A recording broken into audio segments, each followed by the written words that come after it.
Back in 2015, I met a landlord on Craigslist who was eager to sell his rundown property with a tenant who refused to pay his full rent. It was going to be my first venture into real estate, and I was excited about the opportunity. However, things took an unexpected turn during our initial meeting. The man I met was a short, stocky old white man in his late 50s or early 60s. As we discussed the property, he suggested we finalize the deal at his house where I was introduced to his wife. That's when I sensed something was off. His wife, with a peculiar mannerism, proceeded to give me an uncomfortably long and intimate grasp-on-waist hug. It felt like an eternity, and I couldn't help but feel uneasy.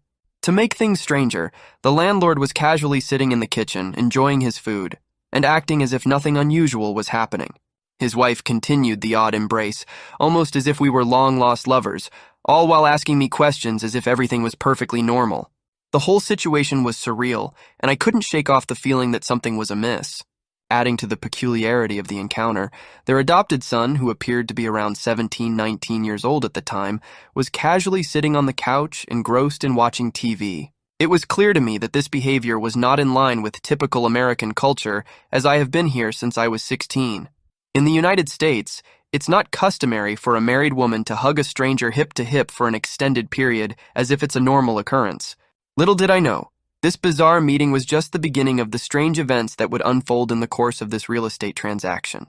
To explain how I found myself in this strange situation, let me start from the beginning. I was relocated to a seemingly forgotten town in Illinois to work for a construction equipment manufacturing company as an engineer. Some of you might know the company, as it's an American icon, but I'll keep the town name anonymous to remain discreet. The plan was to work there for a year before having the opportunity to move to a location of my choice. It was one of those positions where you had to gain experience to advance within the company. At that time, I was just 24 years old, armed with an advanced engineering degree. I had migrated to the United States from Nigeria during my high school years, seeking new opportunities. When I say the town was dying, I mean it in every sense. Many areas were struggling, with the majority of people being Black, Hispanic, and some white residents. The richer neighborhoods were predominantly white, and the property taxes were ridiculously high. The stark contrast between the haves and the have-nots was evident, with the poorer areas grappling with crime issues. It was a challenging environment to navigate, but my focus was on gaining the experience I needed to progress in my career. Little did I know that my journey would take an unexpected turn when I decided to explore real estate in this peculiar town, leading me to that strange encounter with the landlord and his family. As I mentioned earlier, the town was on a decline and property prices were incredibly low. Since I didn't have much else to do besides working and counting down the 1-year mark for relocation, I developed an interest in real estate. Despite my relatively poor investment acumen at the time, I believed I could make a smart move in this market.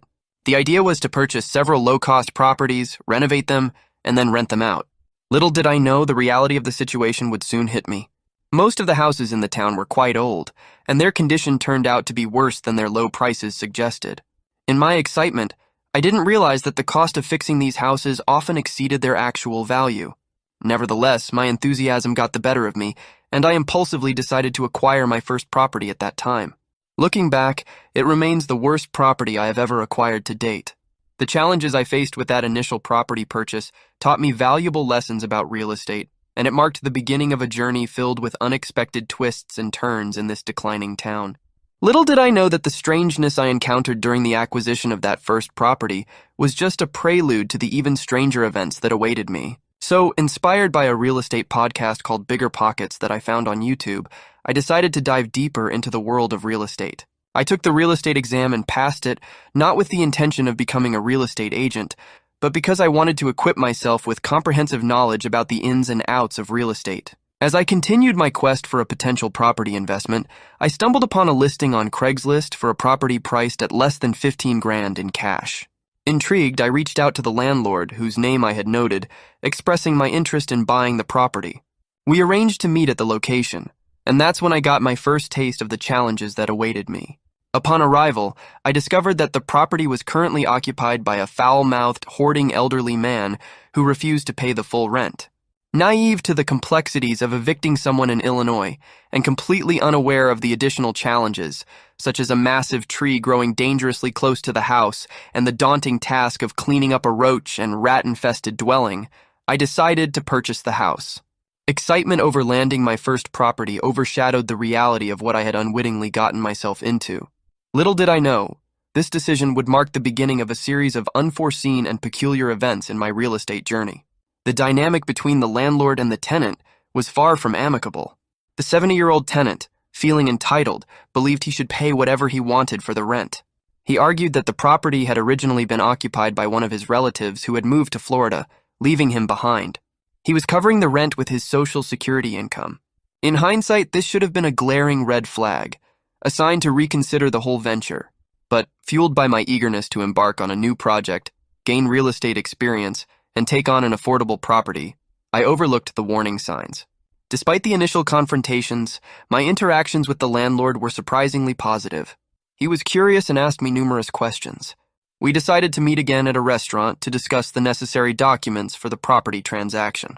It seemed like a straightforward plan to move forward, unaware of the complications and peculiarities that awaited me in the chapters of this real estate journey. Little did I know that this seemingly innocent meeting would lead to an even more bizarre turn of events. It seemed I had made a good impression on the landlord during our initial meetings. He went home and shared details about me with his wife, which I later found out when he provided me with his home address for our final meeting to sign the real estate documents and make the payment. During our conversations, he opened up about his life, mentioning that they had adopted their son because his wife either couldn't have children or chose not to. I wasn't entirely sure as I wasn't paying too much attention to his personal life. My main focus was on signing the documents, making the payment, and getting to work on the property. I wasn't there to be his friend. He also mentioned that his wife worked as a school teacher. We decided not to involve a closing company since the property was so inexpensive, and we aimed to keep the transaction as cost-free as possible. I can't recall exactly why he wanted me to sign the documents at his house. Perhaps he wanted me to see his home or meet his family. What stuck in my memory was that our plan was to meet at his house to complete the necessary paperwork and finalize the payment. Little did I know that this seemingly routine meeting would unravel into one of the strangest experiences. Upon arriving at his house, I was taken aback by how nice it looked and its location in town. Given the landlord's rough exterior and limp, I hadn't expected him to live in such a pleasant area despite owning some properties. As we walked through his garage, I passed by the kitchen and encountered his wife. She appeared to be in her early 50s, just an ordinary, pleasant white woman, one you might expect to see at a university or working in a library. The kitchen and living room were attached, and I can still vividly picture the mosaic wallpaper that adorned their home. I remember the details of that moment, the image of his wife in a long dress, exuding a kind and friendly demeanor. She seemed like an average, unremarkable woman to me at the time, not someone who immediately caught my attention in a romantic or sexual way. It was just a casual encounter, or so I thought, in what appeared to be an ordinary, comfortable home.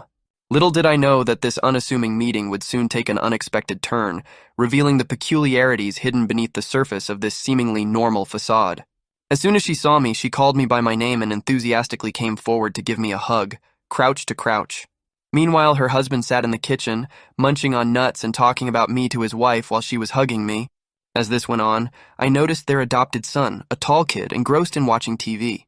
At that moment, I wasn't aware, but I would later discover that he was autistic.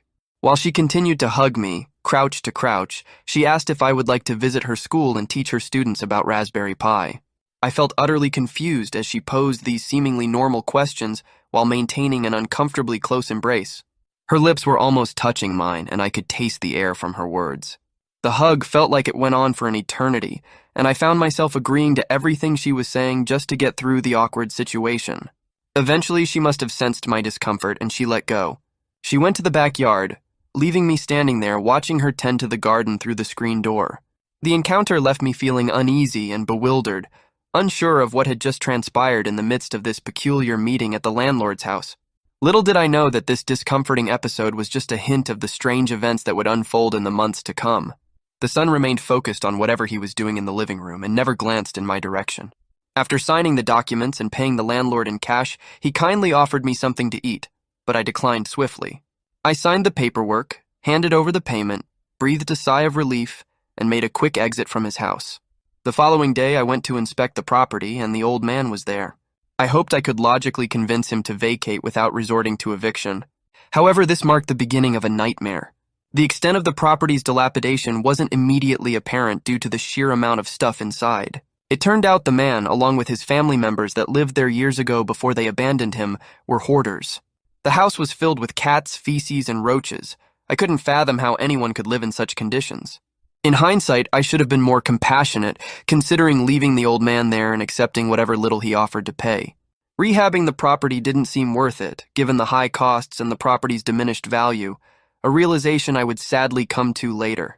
However, at that time, driven by boredom, boundless energy, and a willingness to put in sweat equity to save the property, I decided to proceed. I started the eviction process after weeks of attempting to negotiate with the old man to leave peacefully, a task that would prove to be much more challenging than I initially anticipated. During the eviction process, the landlord who sold me the property invited me to join him at the bar to hang out. However, I turned down the offer even though I could have gone. I had more important things to focus on, such as searching for another property to buy while waiting for the eviction process to run its course. Additionally, I wasn't interested in becoming friends with the landlord, especially after the awkward encounter with his wife. Returning to their house wasn't something I wanted to do. Fast forward a few months, and I finally managed to evict the old tenant. However, it wasn't without consequences. In a vengeful move, the old man retaliated by getting the city to condemn the property. Anyone with a shred of common sense would consider the property unfit for habitation, and now I had to bring everything up to code, a task that would cost about 3 times the property's worth. The old man had assistance from a relative who seemed to embody the Karen stereotype. When I questioned why she didn't take him in if she cared so much about him, she gave the excuse that she had 5 kids, what seemed like a typical trailer trash situation. Dealing with lazy and entitled people, it became clear why the landlord was quick to offload the property to me. Maybe he did mention these potential issues, but at the time, my eagerness to dive into real estate might have blinded me to these warning signs. Now, looking back, I've learned a lot from this real estate experience. It has shaped my perspective, and I can almost write a book on why, for me, the only reason to buy real estate now would be to store profits and use it as leverage. I'm no longer keen on primarily buying real estate for income generation, as I've discovered more profitable ventures. But that's a story for another day. Despite what seemed like the end of any association between the landlord and me, he persisted in inviting me out, acting like we were friends. I continued turning down his invitations until one day he sent me a picture. It featured him and his wife dressed up for a banquet, him in a tuxedo and his wife in a black fur dress, mingling with what he claimed were professional people. He even mentioned that the town mayor was in one of the pictures, or at least that's who he said it was. I never bothered to fact-check. In a small town, assumptions sometimes pass as reality. We resumed texting, and he extended an invitation to his house for dinner. Given that I didn't have many friends and was exhausted from working on the 2 properties I had bought, I decided to accept his offer. Upon arriving at his house, I found it was just him, his son, and his wife. This time, his wife didn't prolong the hug, but she sat next to me at the dining table asking me questions. I thought she was just a kind, elderly lady impressed by my educational achievements, as that was the focus of her inquiries. It was during this time that I noticed something off with their son. After dinner, they invited me to watch movies with them. How could I refuse? Politeness dictated that I be a gracious guest after a wonderful dinner and a normal evening, quite unlike the previous awkward encounter. I felt more at ease this time around. I was genuinely amazed by how good their relationship seemed. They acted like teenagers, engaging in playful competitions, like seeing who could finish their water first. The atmosphere was light and playful, making me feel quite comfortable. I started thinking that maybe I had misjudged them. Their bond was undeniably strong, and I genuinely enjoyed their company. However, things took an awkward turn when I moved to the couch to watch TV, and their son went into his room. The wife then came over with a blanket, covering both of us and sitting close to me. Meanwhile, her husband, the landlord, took another chair. It felt strange and uncomfortable as she leaned on my shoulder, a gesture that I felt should have been reserved for her husband. The situation became even more peculiar when they turned off the lights to watch the movie. Before long, she started touching me under the blanket, and I reciprocated. Glancing across, I noticed that her husband was now asleep. The whole scenario was becoming increasingly uncomfortable and confusing. She asked me if I wanted to go to the bedroom, and by this point, I knew exactly what she was suggesting. We ended up in the bedroom and had the most uncomfortable and awkward encounter, with protection. I didn't enjoy it at all. My mind was racing with thoughts like, what if her husband shows up? Is he aware of what his wife is doing? I had so many questions during the act that I couldn't wait to get away from the situation. It all felt extremely strange and unsettling. Looking back, I wish someone had told me that they were in an open relationship or something similar. At least then, I might have been able to relax a bit. However, at the time, I believed she was taking advantage of her husband, and I was clueless about concepts like open relationships or cuckolding. It wasn't until almost 3 years later in 2018 when I started using Reddit and came across it on lewd sites that I became familiar with these ideas. The experience with the landlord and his wife was bewildering, and it left me with a mix of discomfort and confusion. After that night, I made a decision not to pick up his calls or respond to his texts. I worried that he might find out about what happened with his wife and potentially plan something against me. Instead, I focused on my job and rehabbing the 2 properties I now owned. In short, my real estate endeavor in that forsaken town turned out to be a flop. I didn't want to invest in more properties in that city because I began realizing that the city itself was in decline. No matter how much effort and investment I put into the properties, the returns wouldn't match the value. I didn't stress too much about it since my time there was coming to an end, and I was getting ready to move back to Texas. I was tired of the cold and the slow pace of that dying town, and I was eager for a change. I managed to complete the rehab on the 2 properties, but it came at a significant loss. Despite getting tenants, they later refused to pay rent. Eventually, I grew tired of dealing with these properties and decided to donate them. It allowed me to use the donation as a tax write-off. While I don't regret buying the properties, the experience taught me valuable skills in plumbing, wiring, contracting, and property management, even if only for a short period. Through this journey, I discovered there are easier ways to make money than fix and hold real estate. Now happily married, I currently don't own any properties. I found that maintaining my day job and trading stocks during market correction cycles is a more stress-free way to live life. I never responded to the landlord's attempts to contact me again, but I often reflect on that experience. If only I had known they were in an open relationship, or that he was a cuckold, perhaps I could have approached the situation with more understanding and relax and laid the pipe correctly.